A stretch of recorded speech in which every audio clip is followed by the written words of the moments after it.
La séance est reprise. Monsieur Paul Molac a la parole pour une question à Monsieur le ministre de l'Agriculture, de l'Agroalimentaire, de la Forêt. Merci Madame la Présidente. Monsieur le Ministre, j'attire votre attention sur la réforme de la politique agricole commune après 2020.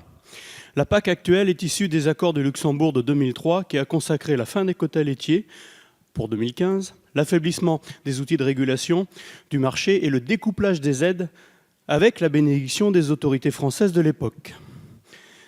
Cette vision est à l'origine de la grave crise laitière et bovine que nous vivons aujourd'hui. Elle fut une étape supplémentaire dans le processus de libéralisation de l'agriculture européenne et de fragilisation des territoires ruraux. Les producteurs sont désormais soumis à une extrême volatilité des prix. La production laitière vit une situation très difficile avec des prix en dessous du prix de revient, ne permettant même pas aux agriculteurs de dégager un salaire. De nouveaux outils de gestion des risques doivent être mis en place et des filets de sécurité existants doivent être renforcés.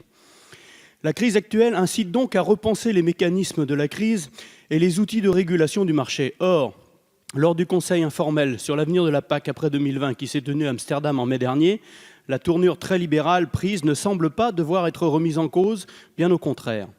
C'est ainsi que, sous l'égide de la présidence néerlandaise de l'Union européenne d'alors, le document de travail qui a servi de base aux discussions prône une PAC toujours plus libérale.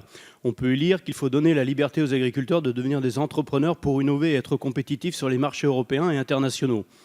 S'agit-il d'amplifier l'orientation de la PAC donnée depuis 2003 ? Or, c'est bien en se livrant à l'arbitrage des marchés mondiaux, sans moyen de réguler les volumes, que l'Union européenne se trouve désarmée et ses agriculteurs dans une grave difficulté. Il semble dès lors plus que nécessaire de se doter rapidement d'instruments de régulation afin de protéger nos agriculteurs, leur permettre de vendre leur production à un juste prix. L'agriculture n'est pas un secteur économique comme les autres. Elle est consubstantielle de notre histoire, de notre aménagement du territoire et elle est notre alimentation. Elle doit donc être une exception dans les discussions de l'OMC. Je souhaite donc connaître les orientations que défend le gouvernement français en vue de la PAC après 2020, et notamment s'il prône un renforcement des outils de régulation du marché. Je vous remercie. La parole est à Monsieur le ministre Vitalis. Merci Madame la Présidente. Monsieur le député, vous avez attiré l'attention du gouvernement sur les perspectives de réforme de la politique agricole commune après 2020.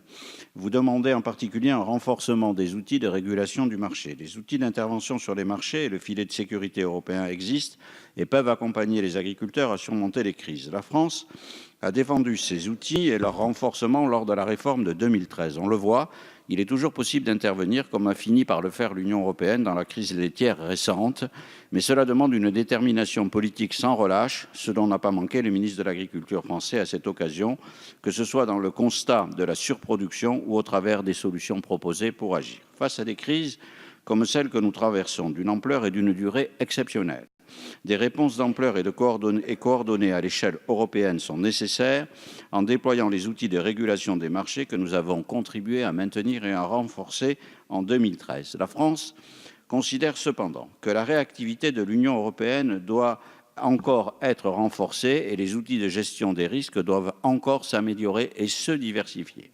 Par ailleurs, cette réponse à une situation conjoncturelle doit nécessairement s'accompagner de solutions à long terme, permettant de renforcer la capacité de résilience et la compétitivité d'un secteur agricole confronté à un contexte d'une volatilité accrue des marchés. La proposition du ministre pour la future PAC post-2020, présentée lors du Conseil informel agriculture en mai 2016 à Amsterdam, tient compte de ce contexte tout en proposant des outils pour une meilleure compétitivité et une meilleure résilience des exploitations agricoles. Tout d'abord, la PAC doit permettre de renforcer la compétitivité des filières agricoles et agroalimentaires en développant notamment l'approche filière. Ensuite, elle doit encourager l'innovation, car dans un monde globalisé avec une économie de marché ouverte, la compétitivité d'un secteur est intrinsèquement liée à sa capacité à innover, tant sur le plan technologique que social ou organisationnel. Enfin, la PAC doit mieux accompagner les exploitations dans la gestion des risques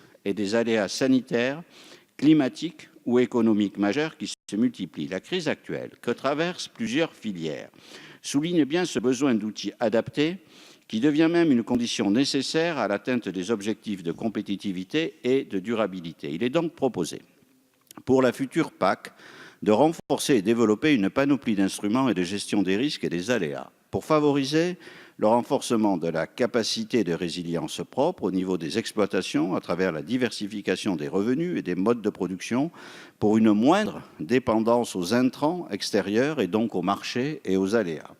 Au niveau des filières, à travers le développement de la contractualisation et le renforcement du maillon production. Cela se recoupe avec le travail effectué par le Conseil, sous l'impulsion de la présidence slovaque, pour renforcer le positionnement des producteurs dans le fonctionnement de la chaîne de production et de commercialisation alimentaire.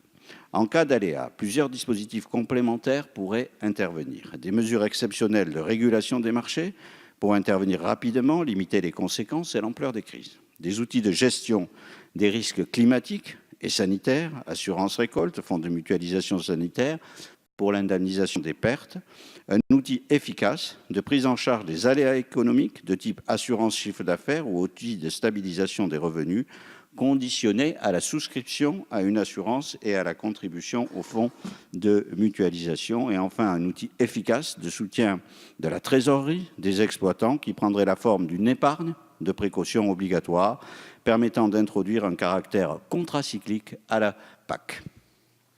Merci, Monsieur le Ministre. Nous arrivons donc maintenant à une question